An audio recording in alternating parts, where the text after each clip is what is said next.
안녕하세요, 리핏입니다. 매일 걷기 운동으로 평발을 교정하고 있습니다. 11월 마지막째 주인데요. 원래는 이번 주에 제가 나이키 북원을 리뷰하려고 했었는데 생각을 좀 바꿔서 이 신발을 언박싱을 먼저 하려고 가지고 왔습니다. 지금 언박싱을 하면 12월 안에 올해 마지막 신발의 리뷰로 이 신발을 하게 될 것 같아서 일정을 바꿨으니까 양해 부탁드리겠습니다. 제가 얼마 전에 한강에서 많이 보이는 신발들 그리고 체크해서 한번 커뮤니티에 공유한 적이 있었는데요. 당시에 나이키가 월등하게 많이 숫자가 나왔습니다.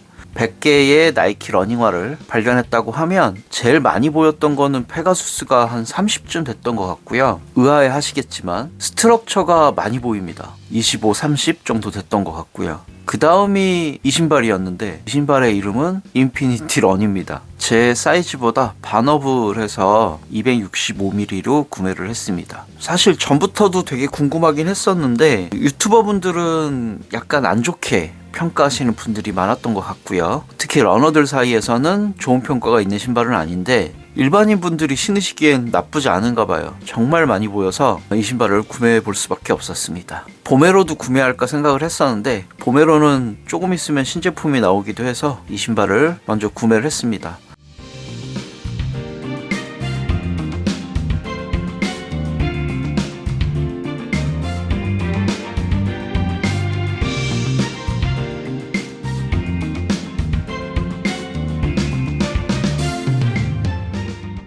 블랙 프라이데이 때 구매를 했고요. 한 10만원? 그 정도 선에서 구매한 것 같아요. 신발이 너무 무겁다. 일단 그런 평가가 하나 있고요. 그 다음에 사이즈가 조금 발볼이 너무 좁아서 길게 신어야 한다라는 문제점들이 좀 있으셨던 것 같고 플라잉니트 가피의 그 조이는 성질을 별로 좋아하지 않으시는 분들도 많은 것 같아서 저는 칼발이기 때문에 반업 정도 하면 괜찮지 않을까 싶어서 일단 구매를 해봤습니다. 신발은 이렇게 생겼습니다. 무게를 측정해 봤더니 265mm 기준 무게가 308g 나갑니다.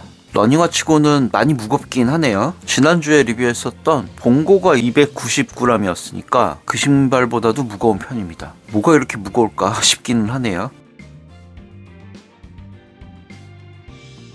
늘 그렇듯이 아웃솔부터 가보겠습니다. 아웃솔을 딱 보면 이 신발에 무게가 많이 나가는 이유가 있다. 전체 다 이렇게 아웃솔을 접착하는 방식으로 만드셨는데 무게를 줄일 생각이 있으면 조금 이 가운데쯤은 좀 비워두고 만드셨어도 될 것 같은데 데일리 트레이닝화이기 때문에 일반적인 노면에서 접지력이 좋아야 한다라는 게 컨셉이잖아요. 그렇기 때문에 이해는 갑니다. 안전하게 오랫동안 달릴 수 있도록 만들어준 신발이라서 이렇게 전장, 아웃솔도 다 커버가 되어 있다. 이러면은 저는 나쁘지 않다고 생각이 들고요. 이렇게 끄트머리에 나이키의 로고가 들어있는 것도 특징이라고 할 수 있겠습니다. 원래 인피니티 런을 제가 기억하는 건 러닝을 하는 사람들이 러닝을 그만두게 되는 가장 큰 이유가 부상이래요.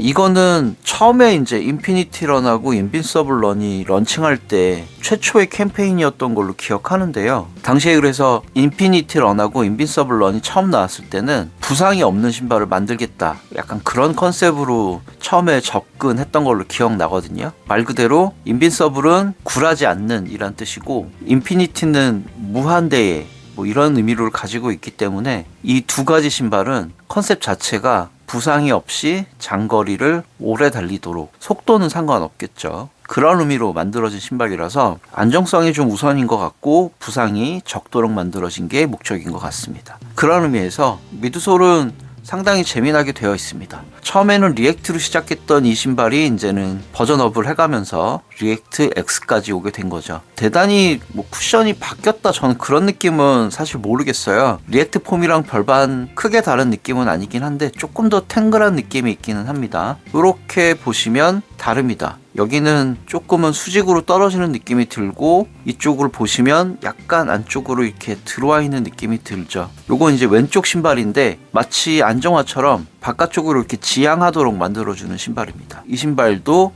발목이 중립을 유지할 수 있도록 만들어주는 신발이라고 보시면 되겠습니다. 대단히 강력한 기능이 있을 것 같다 그런 느낌은 아닌데 이렇게 안쪽으로 들어오는 절개선 같은 느낌의 미드솔의 조형을 만들어줘서 안정적으로 착질할 수 있도록 되지 않을까 싶습니다. 이 신발을 보니까 딱 무슨 느낌이 드냐면 제가 예전에 리뷰했었던 푸마의 Forever Run도 같은 카테고리라고 보시면 되겠습니다. 그 리뷰를 보셔도 제가 이 인피니티 런을 언급하는 내용이 있을 거예요. 러너들은 별로 좋아하지 않지만 일반 분들은 참 편하게 신으시는 신발일 것 같다, 그런 생각이 들었고요. 저는 사실 이런 조여지는 착화감을 좋아하긴 하거든요. 많이 늘어나고, 지금 많이 늘어나는 거 보이시죠? 많이 늘어나고 발도 많이 조여줘서 아주 두꺼운 양말을 신은 것처럼 이렇게 꽉 조여주는 그런 착화감을 저는 좋아하는데, 관건이 있습니다. 이렇게 신축성이 좋은 신발을 신을 때는 고려를 해야 되는 부분이 언제쯤 신축성이 다해서 늘어나 버리냐, 이제 이런 부분들이 좀 문제가 될 거거든요. 이 신발의 문제라고 말씀드리는 게 아니라 신축성이 좋은 가피는 언젠가는 늘어나기 마련인데 그게 착화감에 어느 정도의 영향을 미칠지 그런 걸 조금 봐야 될 것 같습니다. 인솔은 뭐 오솔라이트 재질의 무난한 인솔이 들어있고요.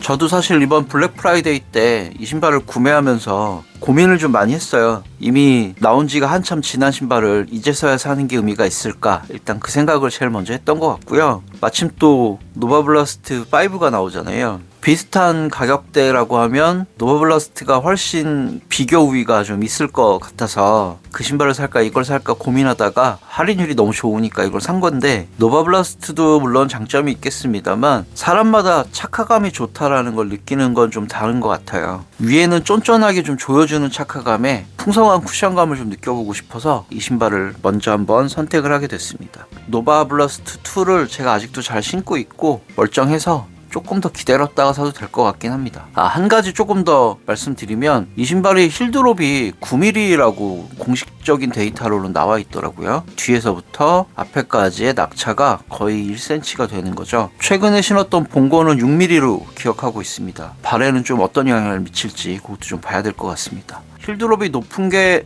힐 스트라이크로 걷기에 더 좋다라고 말씀하시는 분들도 있는 걸로 알고 있는데, 이거는 개인 차이인 것 같습니다. 걷는 습관에 따라서 힐드롭이 너무 높은 걸 저는 별로 좋아하지는 않습니다. 풍성한 쿠션이 있기 때문에 힐드롭을 좀 못 느낄 수도 있겠다, 그런 생각이 좀 들긴 드네요. 힐 패딩이 적당하게 들어있어서 이런 부분은 너무 요란하지 않아서 좋은 것 같고요. 힐탭도 딱 손가락이 들어가기 좋게 되어 있어서 신발 신기도 편할 것 같습니다. 이런 신발들은 이렇게 잡고 벌리고 발을 집어넣으면 꽤 쉽게 신발을 신을 수 있을 것 같긴 합니다. 신발 끈 구멍, 이제 이 아일렛이라고 할 수 있는 이 부분은 신축성이 좋은 이 겉감에 강도가 있는 소재를 덧대서 구멍을 강력하게 조여도 이 신발 구멍이 늘어나거나 하진 않도록 되어 있긴 합니다. 그리고 신발끈이 시작하는 부위도 이 앞과 상당한 거리가 있긴 합니다. 이 발등 위주로만 조이도록 되어 있어서 발가락 쪽이 조금 자유로운 그런 신발의 구조를 가지지 않을까 싶긴 합니다. 솔퍼도 천 소재가 많이 들어간 푹신푹신한 느낌이라서 발등이 어디 불편하거나 하지는 않을 것 같습니다. 솔퍼는 역시나 거시텅 방식으로 이렇게 연결이 되어 있고요. 세미 거시텅 방식이라고 봐야겠죠.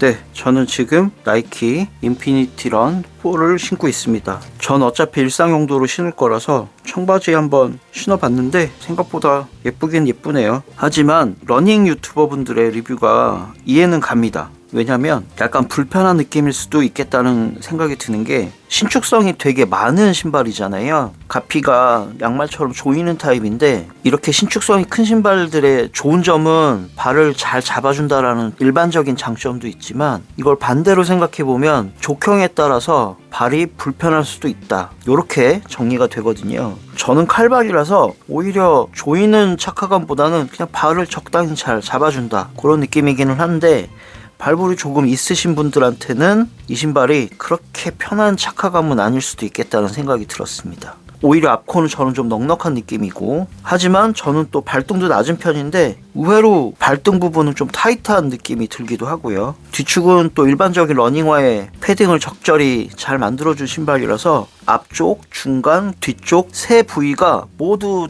좀 착화감이, 통일성이 안 느껴지고 좀 다른 느낌이 든다, 일단은 이렇게 설명드려야 될 것 같아요. 일상생활을 하는 데는 아무 문제가 없는 신발이지만 러닝은 속도에 따라서 발을 잘 잡아줘야 되는, 가장 근본적인 가피의 목적이라는 게 있는데 요거는 조금 좀 특이하긴 하네요. 그리고 제가 아까 이 신발은 안정화가 맞기는 맞다 이런 톤으로 설명드렸는데 실제로 이 내측에 생각보다 아치가 좀 솟아있긴 합니다. 생각보다 아치가 좀 느껴지고요. 그러니까 일종의 높은 아치 설계로 아치를 서포트해주는 기능이 느껴진다는 의미겠죠. 그래서 이 부분도 호불호가 있으실 겁니다. 일반적인 러닝화보다 조금 높게 설정이 되어 있어서 내전이 없는 정상적인 분들한테는 뭐야 이 이물감 이런 생각도 드실 것 같긴 해요. 발밑의 쿠션감도 부위마다 조금 다릅니다. 이 뒤축의 풍성함 때문에 좀 다르게 느껴지고 내측의 아치 때문에도 또 한 번 다르게 느껴지고 앞쪽은 오히려 좀 얇아서 좀 아쉬운 느낌도 저는 있는 것 같긴 합니다.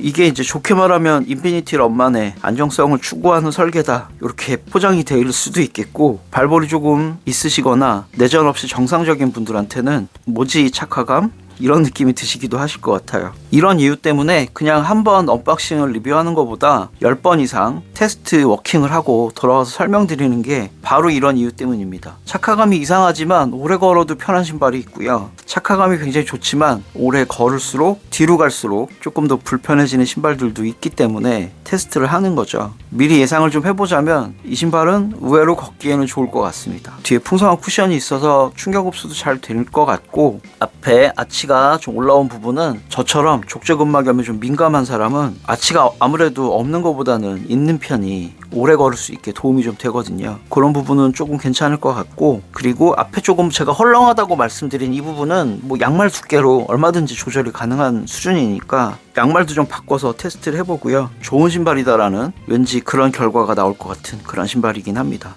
내측에는 아치가 높고요. 바깥쪽으로 조금 더 쿠션의 압축이 바깥쪽으로 좀 지향을 하도록 만들어줘서 내전을 방지하는 데는 도움이 좀 될 것 같은 신발이긴 합니다.